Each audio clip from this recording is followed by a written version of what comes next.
Hey guys, Glenn Kellaway from the basement. Saturday afternoon, as I record and upload this, I had an exciting weekend when it came to picking up records today.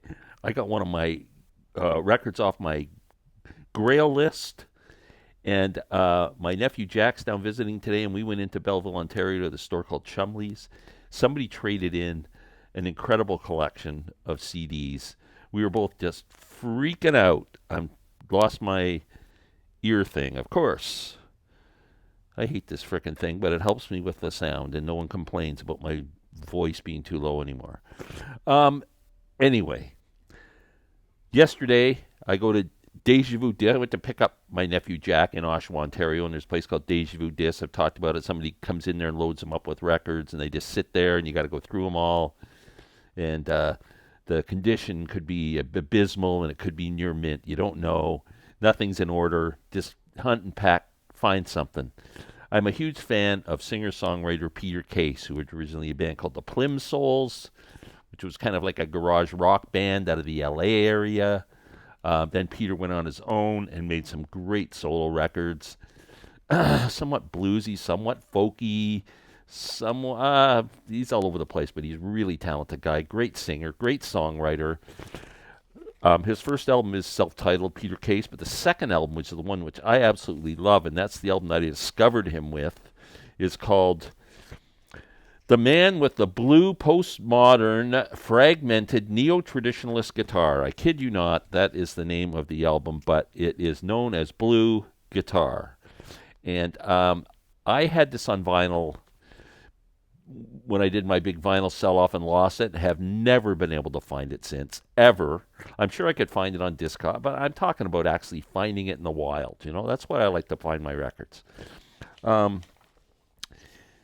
it yesterday, mint condition. Like, it looks like nobody's played it. I couldn't believe it. This album's so hard to find. I have corresponded with Peter a couple times back in the day, maybe back in, I don't know, the early 2000s or something. Might have been the last time, and he was coming up here to play, and I messaged him about something, and I said, I'm looking for your Blue Guitar album, and I can't find it. He said he thought he might have one. He was going to bring it up for me, but he didn't. So I'm sure he's got other things to do than think about an idiot like me messaging him for a record. Anyway, I have it on CD, love it, and my friend Randall Nelson's a big Peter Case fan too. But anyway, now have it back on vinyl and couldn't be happier. $7.99. I was just like, you know what? It's got to be the greatest thrill in the frickin' world when you're going through this records and you go, whoa, there it is. It's like just like winning the lottery, man. It's just, imagine like to scratch $1 million ticket. It probably wouldn't feel any better. That's the way I look at it. So today we're at Chumley's and we're looking around. My nephew Jack calls me over and says, hey, I found a Pretty Things album, Parachute, which I already have. It was the, that's a great record if you've never heard it. Pretty Things, Parachute. He found the deluxe edition that has the bonus tracks and alternate takes on it, which are all fantastic. It's just a great frickin' record. Anyway, he got set, and then he goes, oh, and there's SF Sorrow, which is their album, their rock opera, which is actually predates Tommy. It's considered the first rock opera even before Tommy. Anyway, so I go running over. This dude traded in a whole collection. The guy who owns the store came over and talked to us. Said, "Yeah, the guy came in and brought in like tons of stuff." He said, "We're going to go back for more." He said he's got a whole bunch more he's going to sell us. But Pretty Things, like the whole catalog of their stuff. I don't know if you guys are a fan of theirs. 13th Floor Elevators. There was albums I've never even knew that they had before. And Roky Erickson's solo stuff. And there was so much stuff. I didn't have I can only spend so much money. But anyway, I bought some Pretty Things records and some other stuff I'll show you. So I love these BBC session stuff. They're always just full of gems. Pretty Things, BBC sessions. I mean, I am just like going, whoa. Yes, score. Amazing. $9.99, 2-record set. The Pretty Things, I got a couple of their early albums. Get the picture, The Pretty Things. These are all reissues of some kind. They almost look like the same reissues that came in their big box set. But wow, I'm just like I can't believe it. I got that one, and I got this one. The Pretty Things, the Sweet Pretty Things, in bed with you now, of course.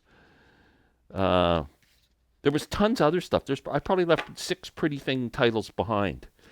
I'm a huge fan of Arthur Brown, the Crazy World Arthur Brown, Galactic Zoo Dossier. One of my, I always now.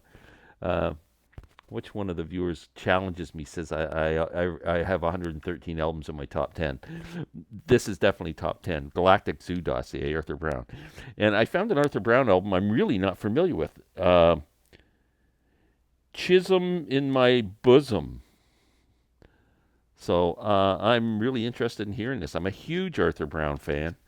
There was a couple other ones there too. One called The Vampire or something or other, and another one, 2 other ones I didn't have. Man, you only got so much money to spend.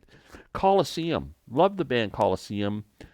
Um, Complete reunion concert. I not familiar with this, but it's like the original band with John Heisman, Clem Clemson, Dick Hextall Smith, Chris Farlow.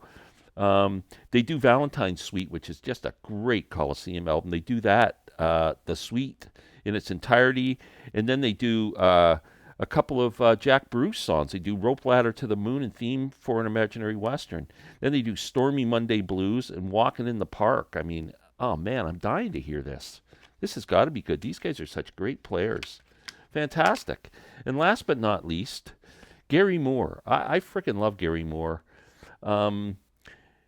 Gary Moore is such a great guitar player. Recently, I picked up an album he did, salute to his buddy Peter Green, called Blues for Greenie. If you like blues guitar, you got to run as fast as you can somewhere and buy this album, Blues for Greenie. It's fantastic. It just blows my mind how good it is.